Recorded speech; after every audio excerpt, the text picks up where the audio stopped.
Hi, peeps. You're listening to She's My Cherry Pie, the baking podcast from the Cherry Bombe Podcast Network. I'm your host, Jessie Sheehan. I'm a baker, recipe developer, and author of 4 baking books, including Snackable Bakes.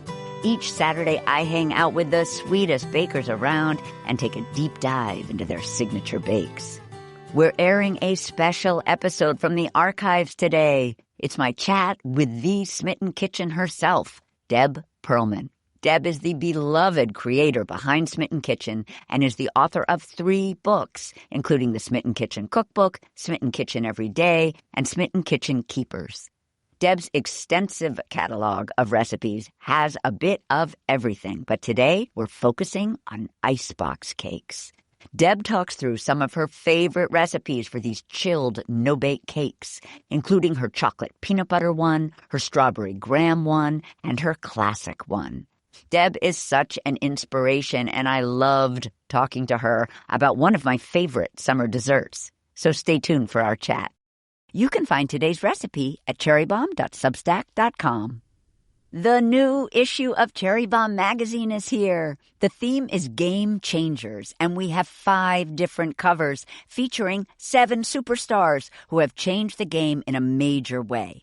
This issue celebrates the visionaries, innovators, and changemakers who are reshaping the world of food, drink, and hospitality. If you're a subscriber, you'll receive your issue in the mail soon. Not a subscriber yet? Head to cherrybombe.com, subscribe, and get issues delivered directly to you.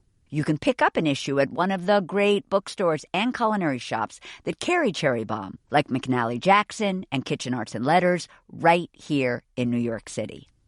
Let's chat with today's guest. Deb! So excited to have you on She's My Cherry Pie again, and to talk Icebox cakes with you and so much more. Thank you for inviting me back. So this is the second time you've been a guest on She's My Cherry Pie, and since we last chatted, you have started your own podcast, The Recipe with Kenji Lopez-Alt, in which you guys, quote, obsess about recipes so the rest of us don't need to, and you demystify the recipe development process. And I read that you've always thought it would be fun to have a podcast, but you kind of wanted a partner in crime to do it with. So I wondered, what about podcasting appealed to you, and why did you want like a partner? Well, what appealed to me, thank you, first of all. And what appealed to me about having a podcast is that I've always joked I have a face for radio. But then we added a video component, and I still have to put lip gloss on to record my podcast, and I resent it deeply. Well, you know, I love chatting. I love talking about cooking, and I think it's really fun. But I need a conversation partner. So I love being able to bounce off with another person. And I had the idea in the back of my head for years, but I'd never really found the right other. And then I completely forgot about it. We've been doing the similar work with web recipes for almost the same amount of time, but I hadn't met him before until I was on book tour in Seattle. And he interviewed me when I was in town, and we just hit it off. And so a couple weeks later, he was like, we should start a podcast. I'm like, we should start a podcast. There you go. It's going to be you. So that's how it started. We're about to start recording our 2nd season. So you and Kenji talk a lot about the recipe development process, which is a process that I know you love, and you each have very different styles. Yours, you've said, begins with a craving, but also I feel like you begin with a little bit of either resistance or ambivalence in the sense that you always ask yourself, like, does the world really need this version of this recipe? Can you unpack that for us and how you adore tinkering? And also, as a beloved reader of Smitten Kitchen, I'm obsessed with your head notes, and I read every single word. Well, thank you. And you know me very well, which I love because we've worked together so many times. And you have helped me with recipe development in the past, and I appreciate it so much. I spend a lot of time trying to talk myself out of recipes. I mostly feel like the internet is quite full of recipes. Cookbooks are full. Like, why this one? Why does it matter? Why do we need it? I'm also a little lazy because if I successfully convince myself that we don't need it, then I don't have to do the work. So sometimes I win and I don't have to do the work, and sometimes I lose. And in trying to talk myself out of it, I have to do the work. So that's part of it. I love tinkering, though. I love tinkering because I so often make a recipe and it's a great recipe or it's a good recipe, but I'm like, what? There should be more salt or there's too much sugar. And why aren't we using this one bowl custard technique? And, you know, why am I sifting? We don't need to sift this recipe. I don't think it's going to change it. And so eventually I pivot the criticizing from inside my head to outside my head, and then I point it out. And I just start wondering what I can lose, what I can trim off, what can I do to make it something that I actually wouldn't mind making more often. Because I think a lot of times, I'm not sure how often recipes are written for home cooks the way they're supposed to be. I feel like sometimes they're written to teach a technique or to show a technique, but it's not always about like the real life implication of like, it's 6 p.m. and you want to make your kid a birthday cake. That's a completely different kind of recipe math you might do when you're actually cooking in real life. You consider yourself a writer first and a writer in the end. And I loved that, but then I interpreted, I'm like, does that mean Deb will write a memoir? Oh. Like, I wondered, I loved this idea, though, that, because I know that you have a writing background. Uh-huh. It's obvious in everything we see that you do that you know how to write. What do you think you meant by, like, a writer first and then a writer in the end? I feel like I've always resisted this idea of saying that I'm a writer because I feel like I don't really take my writing seriously enough to call myself a writer. But when I realized, like, that's probably the easy part for me, and it's probably like recipe development for me comes out of like being persnickety and picky and difficult. And writing comes out of my desire to, I love conversation. I love chatting with friends. I want you to come over. I want us to go on a walk. I want us to like sit down for an Aperol Spritz and you just tell me about like this weird thing you made for dinner or like this dumb thing that happened at work. Like I love that. So I think, you know, if you think of the two places it comes out of, I think it makes sense that I would probably consider writing the more natural place. I really enjoy it, and I really like it when people like explain why things matter to them and why and where it fit into their life. I feel like I want to know that. I don't just want a list of ingredients. Me too. I love that.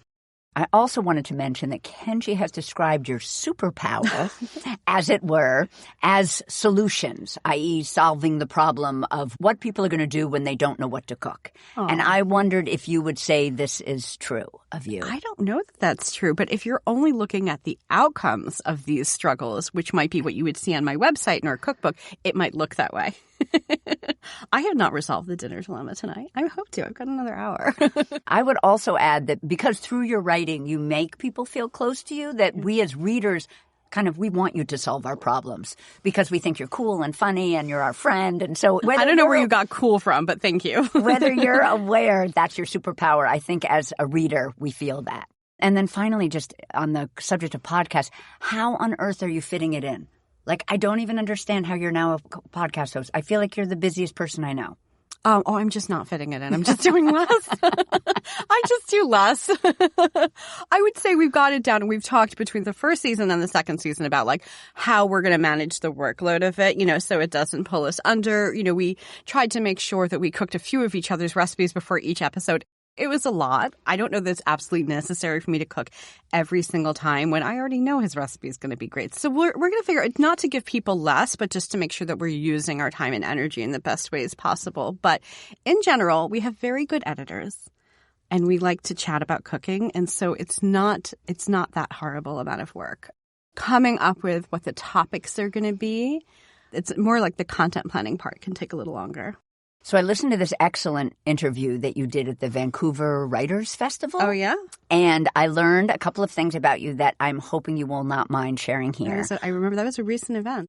So Bronwyn Tate, a poet, interviewed me, and she was absolutely lovely. So the first thing I learned about your third book, Smitten Kitchen Keepers, is that it's kind of your favorite child. And I know it's like feels guilty a little bit to say something like that, but tell us about that. It feels so weird to say that it's my favorite child when the first two are wonderful children. They've done nothing wrong. I just think that I was more self-aware going into the third book than I was with the first and the second book, and I think that makes it a better book. I started this blogging thing. It was like a shot in the dark. I had no idea what I was doing. I had no career plan. I had no plans to write a cookbook. I did not plan on having a cooking career. I just thought I would start a blog and yap about cooking. So I had no idea where it was going. I'm glad I waited to write a first cookbook. I did wait 6 years, but even in that time, I was still like, what is a cookbook? But I feel like I just went into a little more blind about what a cookbook should be, what this cookbook should be. And then I, was still a little bit in that state writing my second cookbook. And I really pulled back after my second cookbook where like I hit the brakes and I said, I don't want to write the third cookbook the same way. I want to write it in a conscious, planned. This doesn't mean that there aren't equally good recipes in the first 2 books, but I wanted it to have, I had a vision for it, and everything had to answer the question, like, is this a keeper? Does it fit here? Is it necessary? Why this recipe? And having that framework, I think, makes it just a stronger, it has to stand up in a frame. It's a stronger cookbook. The second thing I learned listening to this chat was you have very strong feelings about potlucks. And I loved learning that. Can you tell us a little bit about how you feel about a potluck? I am of mixed feelings about them. In general, let's say it's a beautiful Sunday in the summer. You could be playing tennis. You could be rowboating on a lake. You could be at the beach. You could be at the pool. You could be doing anything. But at 6 o'clock, your friends are having a potluck. Every single one of you is now home cooking. That's so lousy. Like, how about, hear me out. I'll cook. You enjoy your day. And when you host, I will still cook because I'm incapable of not cooking. But I mean, for people who may not derive joy or passion from cooking, and also you can obviously just bring drinks or a baguette and like cut cheese. It's not like you have to make something. But the idea of if everybody was really going to contribute a dish, I don't like the idea that everyone has spent their day cooking and not maybe enjoying their day. I mean, I feel you were like literally speaking, I would say love language, but my potluck language. I feel exactly the same. When you come to my house, don't bring anything. Yeah. But don't ask me to make the salad when you invite me over. See, I don't get asked to make the salad, but I insist upon making the salad because I'm also somebody who loves to cook. When you come over, I want you to really, like, you can bring a bottle of wine, you can bring some sunflowers, whatever. That's fine. I want to cook for you. I want you to come over. I'm going to handle it. I can definitely handle a day of cooking. I wasn't going to go to the beach that day anyway. And then finally, would you mind retelling the hilarious story about your palate and being in France and being served some cheese? This story is so amazing. This is my husband's favorite story about me. And I guess as long as I stay with him, I'm going to have to hear about it. I'm just kidding, honey. He feels like it perfectly encapsulates me. But I don't remember. I don't think it was Bistro Paul Bert, but it was one of those classic bistros. And at the end of the meal, and we had some wine. We had more than a small amount of wine. We were in France. We did not have children with us, so I think you understand. And they brought around a cheese plate, and you pick the one you want, and they cut off some and put it on your plate. And so I picked up, and some bread, and I picked out the one I wanted, and they put it on my plate, and I put my fork in it, and I was like, this is the best cheese I've ever had in my entire life. And Alex was like, that's butter. It was cultured butter, which has a little tang to it sometimes, salt. But he was like, that's butter. And I was like, I was really like, do I have to stop eating this now that I know that? Like, do I have to pretend that I'm appalled that I ate butter? Like, I don't know. Oh, no. Oh, what have I done? Like, I did not know it was butter. But I feel like, yeah, that's pretty much what happened. I love that story. And I think I would do it again. But this time I'd be like, that's right, I'm eating butter. I'll but take at the time, butter. I was a little horrified and also sad that I had to then stop, I guess. If you love our show, did you know that we publish a free baking newsletter every Saturday to correspond with each new episode? Check out Cherry Bomb's Substack to subscribe to our She's My Cherry Pie newsletter today, where you'll get exclusive insights about my guests on the show, their recipes, and other fun baking news and tips. Plus, check out our other free newsletters, where you'll find the latest food and fashion news and browse through our recipe catalog, which is filled with some really great recipes.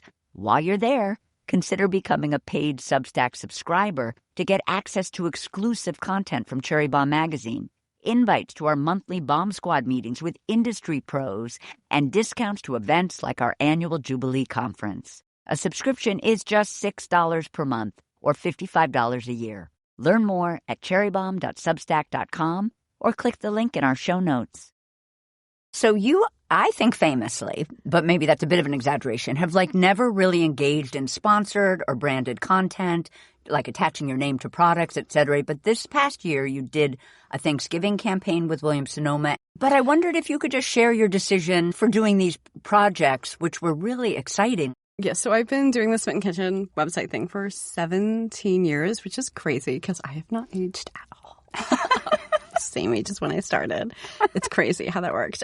My default answer to everything is no, and it has been no. I'm a very good knower. For almost every year, every opportunity that's come to me is I'm just kind of like a no person. I don't want to do that. I like my job the way it is. I was hitting this point after the third book where I was like, I feel like there should be a way to say, are there some things worth saying yes to? Like, could I hear out William Sonoma? Listen to how that sounds out loud. Can I let them convince me to do this thing, which is so ridiculous. It was a huge honor. But as I said, my default, so I made myself kind of go back and not default to no on a couple things. No, I had a Thanksgiving partnership with them. We're working on some other stuff for the future too. But it was really fun. And also, while I may not love being partnered with brands in general, like, where am I buying my stuff? Like, where are my cake pans from? Where are my tongs from? And stuff like that. So the reality is, this is just where I'm buying most of my stuff anyway. So it didn't feel like I was selling something that was inauthentic to myself. You know, we worked with my recipes, my turkey, my favorite stuffing, my favorite green bean salad. These are all my recipes that I worked hard on. I love the idea of them getting to a wider audience. So it was really fun. We did a big shoot out in California in June. Very hot, very good air conditioning. And it was really fun. And I enjoyed it. And as I said, I love their stuff, and I always have. I was glad I kind of made myself think before I said no, because there really wasn't a good reason to say no. I was just also, there was that brilliant sort of tour aspect to it where you got to meet people and you love meeting people. That was a big piece of it, because I felt like despite having done a really big book tour for my third book, that was part of it. I was like, well, can you guys do this? I'm like, could we do a Thanksgiving tour? So I'd done a big book tour for the third book, but I still felt like there were a lot of cities I never get to. Sometimes they were smaller cities, or maybe they didn't have a big independent bookstore market, which tends to be where I tour. So we talked about that, and we talked about where their strongest stores were and where they overlapped with cities. I do keep a list of cities that people complain I never get to, and we lined those up and we did a 6-city tour, and it was really fun. I mean, it was really enjoyable. There are definitely different kinds of events doing them in stores versus theaters or quirky independent bookstores, but it was really fun. And I was happy to get places and see people. So now we're going to talk about Icebox cakes. Yay. And first off, you and I each clearly have a soft spot for Icebox cakes. You have 3 recipes for them on the site, plus 2 homemade wafer cookie recipes and an Icebox cupcake tutorial. And I happen to have written my first cookbook about them. Yay. And I believe that Icebox cakes are one of the most fantastic no-bake desserts, perfect for summer or really any time. Can you describe an Icebox cake for us in case there is a listener who does not know what one is? Icebox cakes are usually made, instead of with cake layers, they're made with cookies or crackers of some sort. Quite often they're store-bought. It could be graham crackers. It could be those like chocolate wafers that used to be able to get more easily, but it could be some sort of ginger snap. What you do is you make it's often a whipped cream. It can be sometimes a frosting, but it can be flavored in any kind of way, and it's layered together. Maybe you add fresh fruit. There's so much stuff you can do with it. And what happens is in the fridge, the Icebox, the old-fashioned name for a fridge, the cookies become like cake layers. And it's so easy. It's a no-bake dessert. It makes so much sense for the summer, and they're delicious. Can you tell us about the famous classic one? When you write in your head note on the site about it, you're like, in your opinion, these ingenious 1930s housewives kind of came up with this idea. Can you tell us what they were using? It was actually my husband who introduced me to the classic one. I did not grow up with them. I think we were at Magnolia Bakery, and I was like, let's get a cupcake. And my husband's like, what about this cake? I think he'd had a slice of it before, and he just loved it because it looks like, my husband loves Oreos. It looks like a giant Oreo. And it's just made with these chocolate wafers, which are these thin, simple. Nabisco used to make them. They were literally called chocolate wafers. They stopped. I don't know why. But there are other brands that make similar ones. And it basically is just softened with like a vanilla whipped cream. And it looks like a giant cloud of Oreos. Magnolia Bakery always did a very beautiful job with it. The classic one is just kind of lined up in a loaf pan, and it's fine. But Magnolia kind of made it lacy and gorgeous. And I started making it all the time because it was so easy.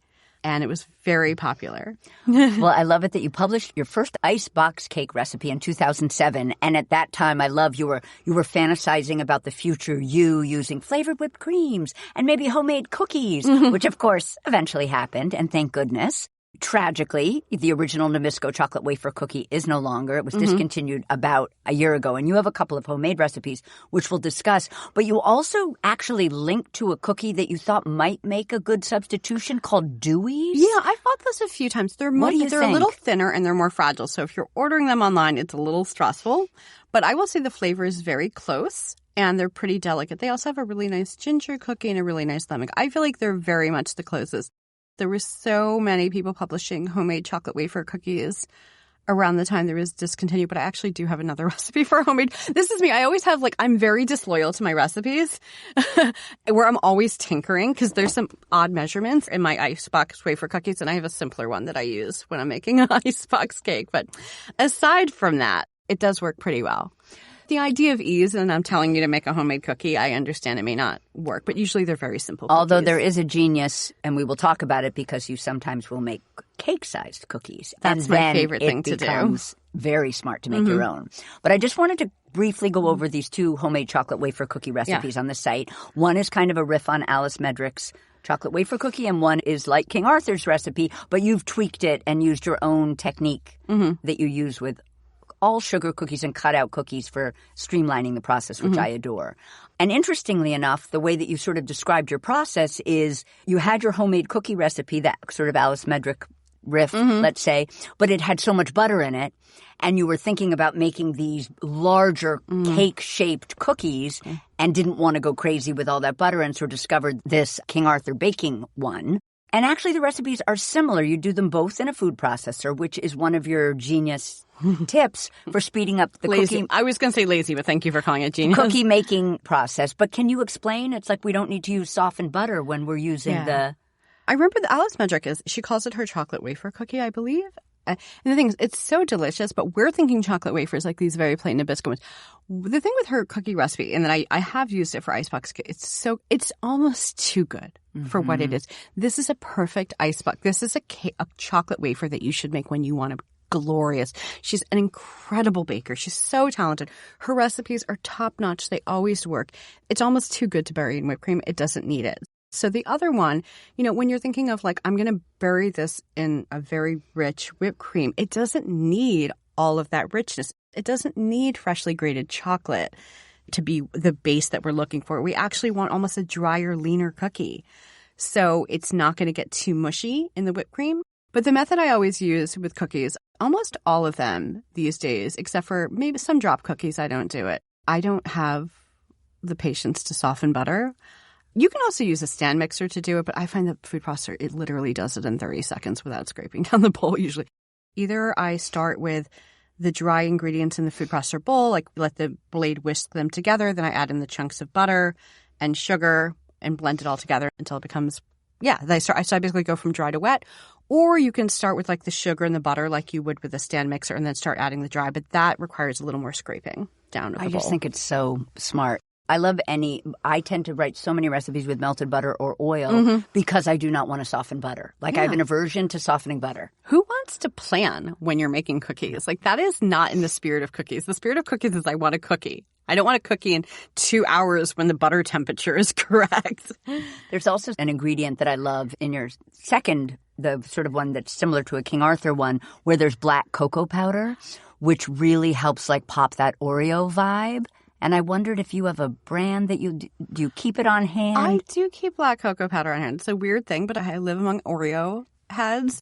So my family loves Oreos. And the thing is that there was in my days before I'd ever smelled or tasted or knew about black cocoa powder, I would have said, I don't think Oreos are very good. They don't even taste like real chocolate to me.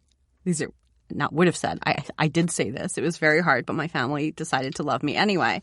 I don't think they really taste like real chocolate. I don't see what the big deal with Oreos is.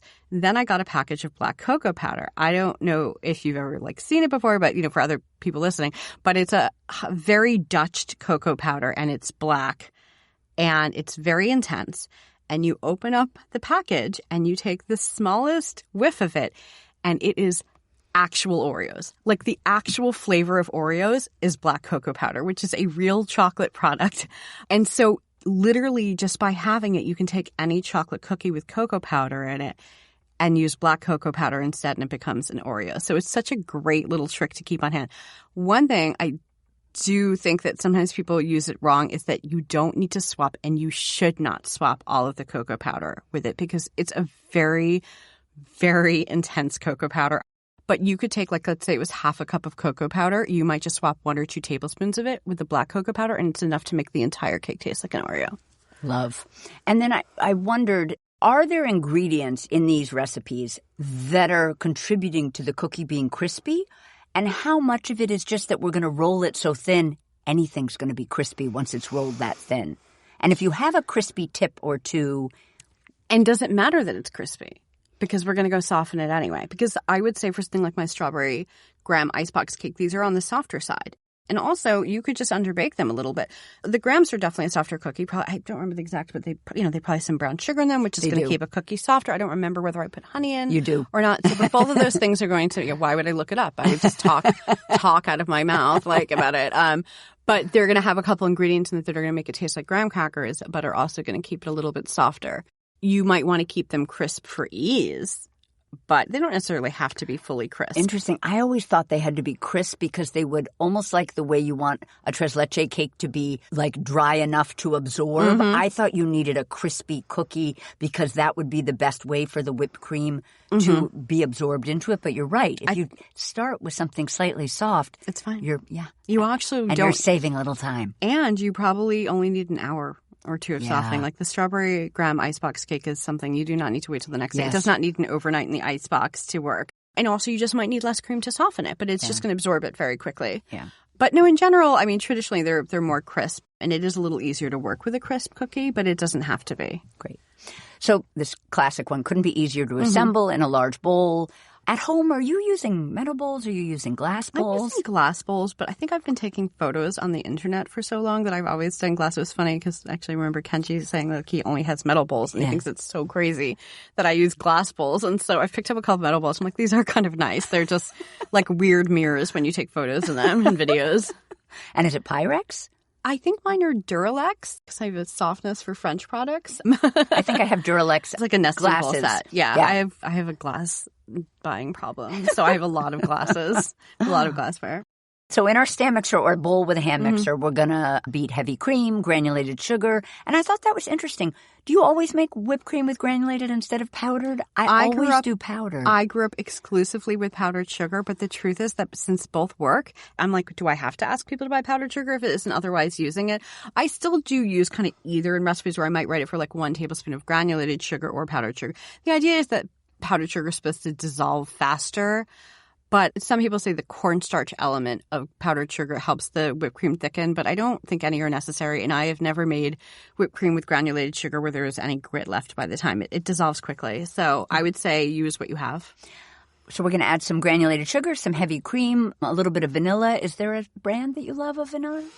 I am not particularly loyal on extract. I have the Nielsen Massey one, which is great. Of course, they have like 5 different ones. I think I like their Mexican or Tahitian one better than their classic one.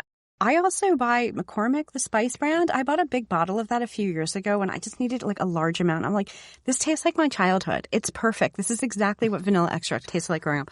I also have some homemade vanilla extract where I had just a bunch of really old vanilla beans. And so I stuck them in vodka and it's delicious. And then I have vanilla bean paste too, which I love for certain things. So we're going to beat this on high speed until soft peaks form. And I love that you're not asking us to chill our bowl and our beater. God. It's so tiresome. No, there's no reason. Please don't make me. Then on a flat serving plate, we're going to arrange 7 of our chocolate wafer cookies side by side in a circle and keeping 1 cookie in the center. And usually the Nabisco chocolate wafer cookies that are no longer are 2 1/4 inches. So I feel like that's our goal cookie-wise. Yeah, and I should probably take a look because I think the Dewey's ones are a little bit smaller. And then homemade, you're going to have, listen, you can go arrange in any kind of I probably am telling you how to do it for the specific cookie that we were buying back then. But in general, you're just going to go arrange them in a circular pattern on the plate. We're going to spread half a cup of whipped cream on the cookies, making sort of a 7-inch circle of cream. Repeat with remaining cookies until we've made about 11 layers of cookies, ending with a layer of cream. We're going to cover with plastic wrap, and I just wondered if you had a tip for not disturbing the top with... I have no recollection. Maybe I did it once, like the day I wrote the recipe. I'm sorry. I don't think I cover it. I think the idea is that you want to leave a little bit of the chocolate cookie exposed because it's a little prettier that way. You get that lacy edge. It's not going to look as nice buried. So maybe there was this idea that you needed to cover it. Maybe it was from another recipe, like cover it with plastic wrap to make sure they got hydrated. But I do not do that. I'm not putting plastic wrap on anything that it's going to stick to. Oh my God. You know, when you're making like dinner rolls and the recipe tells you to cover it with plastic wrap overnight, I'm like, do you hate me? Do you hate me? Because it never works. I agree. So we're going to refrigerate overnight, and then we're going to coat the topping lightly with chocolate shavings before servings. Couldn't be easier. Quick aside, do you make shavings just with like a little vegetable peeler? Yeah. And any tips for us? Like, are you just using any bar of chocolate I have laying around? I will say if it's not peeling well, you could like warm it in your hands a little bit, and then it'll peel nicely. But I just use a vegetable peeler in any chocolate I have around. So that's the classic. The next Icebox cake on the site appears 2 years later in 2009 when you make this homemade wafer cookies and you show peeps how to assemble Icebox cake cupcakes. And it's very similar to the first recipe. You know, this time there's a little powdered sugar in the cream. They're firm peaks rather than soft, which I assumed probably is better for a little cupcake shape. You want something I'm not maybe... even sure why I would do that. I was concerned about it being too mushy and too messy. Yeah. And I think the cupcakes were mostly because I wanted to talk about another recipe. I wanted to talk about homemade up, and then I wanted to show you something new to do with it since I'd already shown you what existed. So. Yeah. But I love this. Just like 2 teaspoons of cream on the cookies, stack them as high as you want. And I thought this was a great tip, which I have found definitely to be true. A little different for the graham cracker cookie, which we're going to talk about. But in general, homemade cookies take longer to soften than store-bought. So you might need to keep them in the fridge for a bit longer. For that recipe, yes. I don't remember if I was slice and baking it. I think I was. But those took a little bit longer to soften. Not all of them do, though. Then in 2016, 7 years later, you keep your promise to your readers and you make an icebox cake with a flavored whipped cream. And you share your chocolate peanut butter icebox cake with homemade cake-sized cookies. I implore all of the listeners to go read Deb's head note to this recipe. It is hilarious. Do you remember it? No, I don't Okay, so you remember it. talk all about how you're like, once there was a boy and a girl, and the girl always made the boy birthday cakes, and then they had a baby. And then she entirely accurate. And then she didn't make a birthday cake for 5 years. That's really funny. Yeah, that's completely accurate. I mean, we literally never have time to make. I love it. I had to make my own birthday cake for my mother-in-law this year. That's basically what it came down to. I didn't mind. So you write that for this cake, you make these massive cake-sized cookies instead of tiny ones, and it's the best thing since icebox cake and peanut butter whipped cream that will ruin our lives. And it's funny, you said that before doing so, you had some significant doubts about whipped cream's ability to showcase the nuance of peanut butter. Yes. Yeah. I have a real bone to pick with a lot of peanut butter desserts where I feel like they don't taste right. Like peanut butter? I don't think peanut butter bakes that well. Like, it should, but it often doesn't. So if you see me putting peanut butter in a baked good, it's because I believe that it, like, holds up. Yeah. But a lot of times I feel like it makes baked goods kind of dry and crumbly, and I also feel like 90% of recipes that talk about a peanut butter and jelly combination don't really show off either in as delicious of a way as the sandwich is. But again, I have issues. I know. I'm very particular. But that's why we love you. It sounds like I'm being rude, but it's also like part of my job to be critical so I can make things that I think are better. So I didn't really think it was going to come through in the whipped cream. I was very skeptical. I resisted for too many years. And then I did it, and I'm like, this is actually amazing. It makes a very good, very simple whipped cream. So now I know. And yes, this was also me pivoting to a simpler recipe. I feel like it's a simpler, more classic. As I said, the Alice Medrick adapted one it's such a good cookie. Like, you don't need to bury it in whipped cream for it to be good. It's just make it for a snack. But this to me was more like designed to be a good one. But my first thought is we don't need to make individual cookie one. Why are we using cookie cutters when we could just make one per layer? With this recipe for the cookies, we're going to call for the food processor as we talked about. We get to skip the dough's 30-minute chill time, which is amazing, which is another one of your cookie tips, because we're rolling it out when it's soft between 2 pieces of parchment, then sticking it in the freezer or the refrigerator to chill, and then cutting it. Each technique, as it shows up, it becomes my new go-to. So probably, there are a couple years where I started into the cold butter cookie recipes, and then a couple years later, I started doing the rollouts between 2 pieces of parchment paper. I love it so much. Everything about it is smarter. Everybody is making roll out cookies too difficult. Roll it out when it's the softest. Roll it out between two pieces of parchment paper. You don't even need to flour your counter. You have nothing to clean up. And then you pop it in the freezer for 10, 15, 20, whatever it is to get it firm. Then you cut it cold. And you have very nice clean lines. You have no floured counter to clean up. It's so great. And again, you're rolling it out when it's easy, not when it's difficult. Yeah. So we're going to heat our oven to 350. We're going to divide our dough into 6 equal pieces. Mm-hmm. Are you using a scale? Like, how finicky are you? Absolutely not. Okay. I would say that probably I should use a scale. I would say in general I don't. My lazy shortcut, and again, it's not perfect. Risks are taken. But, if it's either patted in the bottom of a bowl or if a dough is on a counter, you can pat it into a round. And then you just cut it like you're making like pie slices. So you could just eyeball. We all know what a quartered round looks like. We all know how to make clock hands on a clock. So you just do your best. And it's a pretty solid way of getting relatively even. I will say, if you end up with one a little short, just pull a scrap from another one that looks bigger. But that's my method. So we're going to roll each of these 6 pieces between 2 pieces of parchment paper. And if memory serves, you are a fan of sort of buying a box of those parchment sheets that are already the size of your half-sheet pan, correct? Oh, my God. I can't believe I waited. I was so resistant to them for so many years. And I'm like, it seems so ridiculously bougie. Now my collection of pre-cut parchment is like my greatest joy. When I made my daughter a 6-inch birthday cake last week and I had just gone ahead and bought the box of 6-inch rounds, I was like, thank you, past me, for thinking of me with this $5 investment that I have found nothing short of life-changing. It's just a little thing, but it makes things a lot easier. I might have used for the Icebox cake maybe just 9 by 13 squares, but yeah. The ones for the quarter sheet pan, whatever I was baking it in. And is there a brand of those parchment sheets that you love? I have a brand that I like. I'm not saying that it's necessarily better parchment than anywhere else. Like, the parchment is great, though. I find it to be very lightweight, not too shiny or heavy-coated. It's called Kana, K-A-N-A, but the actual reason I buy it is that I love the boxes they come in.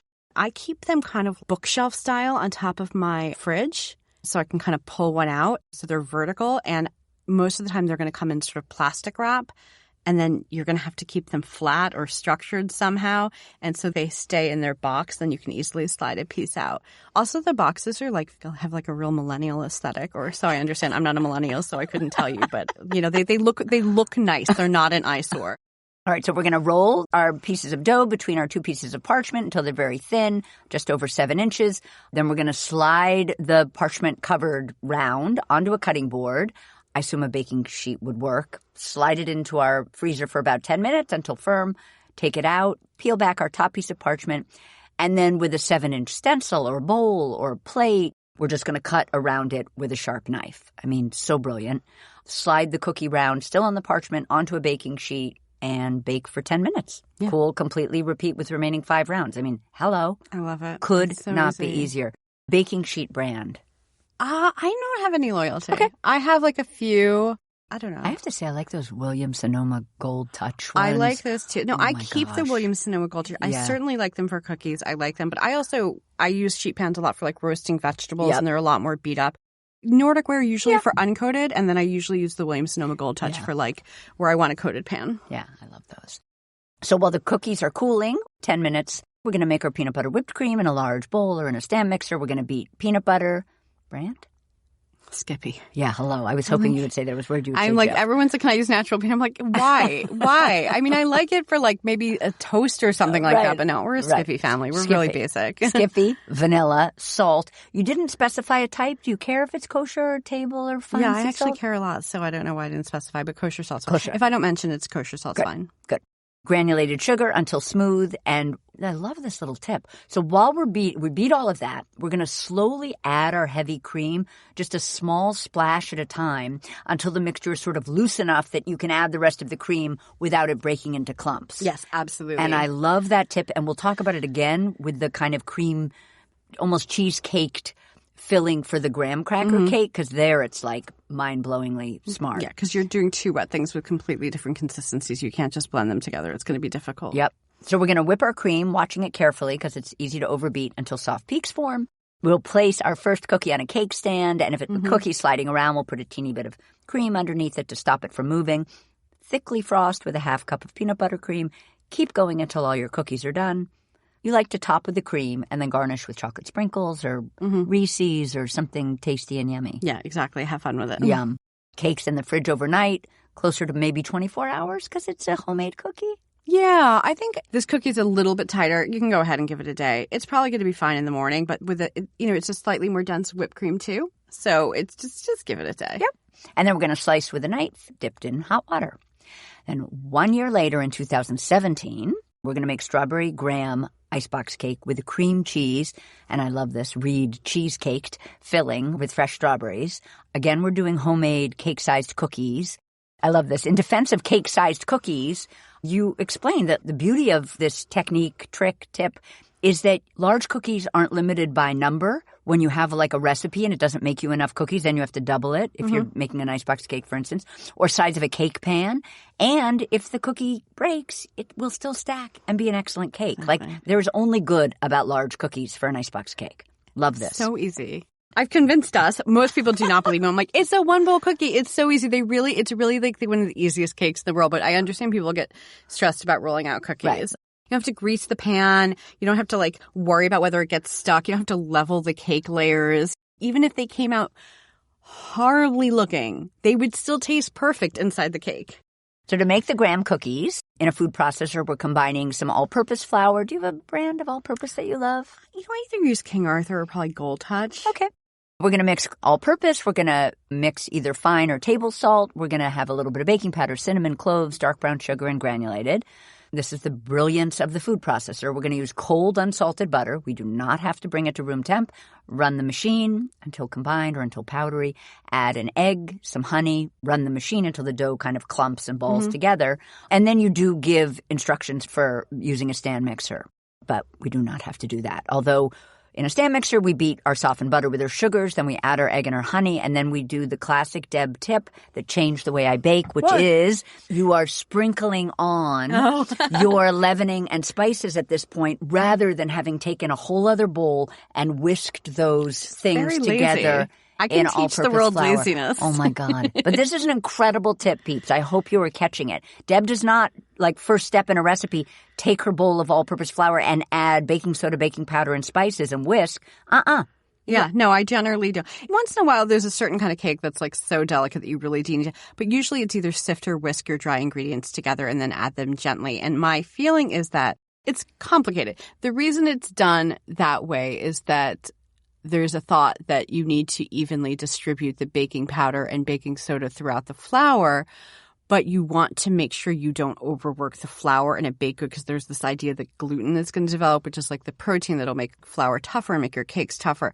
I think this is all a little excessively worried about and isn't really necessary. So what I tend to do is I tend to add baking powder, baking soda, that kind of thing directly to the wet batter, mix it very well.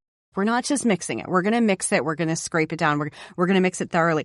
And then at the very end, you just add the flour. And then you have a one-bowl cake.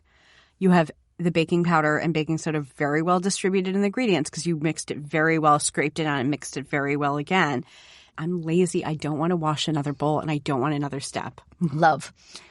And then you don't have to worry about overworking your flour because that's the only thing you're adding in. Exactly. Right. Why am I making the baking powder difficult to not overwork the flour? If the baking soda and baking powder don't get well mixed in, you have this risk of like a little bit of tunneling in the cake. But again, just listen to me, like mix it well, scrape down, mix it well one more time. Like, I'm saying like 10 seconds longer than you think you need to mix it, not like an hour. And then I find that works really well and it's very friendly to home cooks. So we're going to heat our oven to 350. We're going to divide our dough into 6 balls, roll out the first ball between 2 sheets of parchment until it's slightly larger than a 7-inch rim. Now, this is the only difference I see from our prep for our chocolate cake-sized cookies. Here, we're not going to trim yet. We're going to trim after we bake. Was that Deb just changing her way that she does this, or is it the dough that does better The dough is soft. Yeah, that's a softer, stickier dough going into the oven, so it's a little easier to cut after. You could probably cut the chocolate cookies after too, but you got to do it right away. And with the chocolate cookies, you have more of a risk of the edges having dried out, so it might be a little bit fussier because you don't want to crack the. It doesn't matter if you crack the whole cookie, but it still doesn't mean that you want to crack the whole cookie. But the graham one's a little bit softer, so it's a little easier to cut after. But you forget to trim it before and you cut it right after, it's going to be fine. So we're going to remove our top sheet of parchment because we rolled the dough between the 2 sheets of parchment, and we're going to place it on a baking sheet into the oven for 8 minutes until little shade darker on top, round at the edges. Don't even be afraid of medium brown. Just means it's crispy. But the moment it comes out of the oven, we'll place a 7-inch plate or bowl right on top of our hot cookie and use a sharp knife or pastry wheel to cut our cookie into a circle. And actually, we leave our edges sort of attached to the cookie at this point because they'll remove easily once they're cooled, and why worry about sort of. And then we cool our cookies. You say ideally about 3 to 4 hours before serving, we're going to assemble because, as we've talked about, this is already a soft cake. You do not have to let this one go overnight. But I also know in the years since I've published this recipe, because I have the added updated hindsight of people commenting that I've heard it's even fine with an hour. Oh, great. I mean, I'm not saying don't give it 3 or 4, but like it really is. It gets soft. In fact, you don't even necessarily want it overnight. You might find it a little too soft. Like it's not going to be too soft to eat, but an hour or 2 is fine. Great. So an hour up to 4 hours before serving, we'll assemble. We don't need to rest this one overnight. And we're going to slice some strawberries paper thin with our sharpest knife. We're going to be laying them over the cream almost like a skinny layer of jam. And you can also substitute jam. We'll make our whipped cream, which is kind of lemon flavored. We're going to place some granulated sugar in the bottom of our bowl or our stand mixer bowl, and we're going to rub our lemon zest into it, which helps. Well, do you want to tell people why we do that? Well, I thought this might have been an old Dory Greenspan tip. I thought it was. Yes. I love origin stories. Yes. I believe I've heard that was the first place I read it. But Me listen, too. you've got lemon zest, you have sugar. You might as well, if you're going to add them dry together, you might as well, lemon zest is full of oils that provide flavor and fragrance to baked goods or wherever you're adding it. So you might as well use the grittiness of the granulated sugar to rub it together for a minute. It also breaks it up so you don't have strips, but it releases more flavor. And then I think I just did that because I think lemon and strawberry are really nice together, and also a lemon cheesecake flavor goes very nicely with berries. Now we're going to add some soft cream cheese. Philadelphia tastes, to me, as an American, having grown up with American cheesecakes, the most like it. But if you grew up in a place that used quark instead, go use quark. It's fine.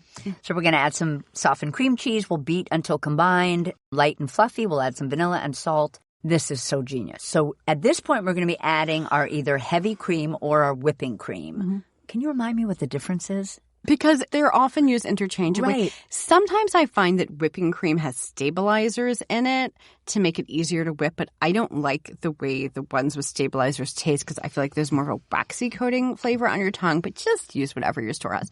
In general, if I see both, I'm picking heavy cream though. So at this point, we need to add the heavy cream to our beaten cream cheese, but we're just going to add a spoonful at a time at first because by doing so, we can avoid the cream cheese getting lumpy, correct? Yeah. I never knew that. It's just consistency thing. Yeah, but it's so smart. So I'm using the cream as a spoonful at a time. Yeah, because it's the same thing. You're trying to take the cream cheese and stretch it out so you can lighten it enough that you can add the rest of the cream. Right. If you just add, unless the cream cheese was softened, listen, if you want to wait for your cream cheese to soften for a couple hours, have fun. I don't want to do that. So this is how you can use it faster. Yeah, and then once the mixture of the cream cheese and the cream is kind of liquidy, then you can add the rest of the cream. Because I feel like that's a thing. I'm so impatient, and sometimes my cream cheese is lumpy, and I just can't be bothered. But this is brilliant. So anyway, little bit at a time. We're going to beat the cream and the cream cheese until soft peaks form. To assemble, we'll put a small dab of whipped cream on the center of our serving plate, placed on one of our cookies, scoop a sixth of the cream, because we're going to do 6 layers, onto our first cookie, spread, arrange strawberry slices in a single layer so the top is well pebbled. I always love your descriptions. Thank you. Since you asked me how I divide the dough, I feel like it might be worth saying that I actually do not, I don't know that I even mentioned this in the recipe, but I also do not measure out the cream. I do the same thing. I might smooth it flat in a bowl so you have a nice clean circle and then use the knife point to kind of cut it into, again, it's not a perfect system. And then I just try to scoop from that pie wedge. And that's how I roughly divide a bowl of whipped cream into 6 without doing Brilliant. Because the idea of shoving it into a measuring cup.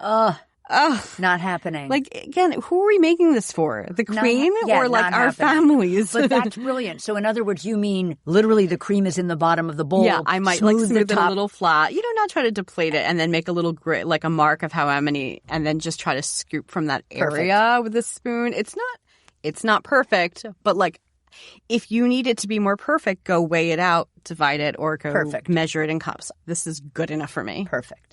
We'll arrange our strawberry slices on top in a single layer, well pebbled. Repeat 5 more times. Rest our cake in the fridge before serving. And c'est fini. Thank you so much for chatting with me again today, Deb. Why do you let me talk this much? And I just want to say that you are my cherry pie. Thank you so much. I got an idea for like 4 more Icebox cakes while we were here, so I think I know what I have to do when I get home instead of making dinner. I fixed the dinner problem. That's it for today's show. Don't forget to follow She's My Cherry Pie on Apple Podcasts, Spotify, or wherever you listen. And tell your pals about us. You can find today's recipe at cherrybomb.substack.com. She's My Cherry Pie is a production of the Cherry Bombe Podcast Network. Our producers are Carrie Diamond, Catherine Baker, and Jenna Sadu. Thank you so much for listening to She's My Cherry Pie, and happy baking.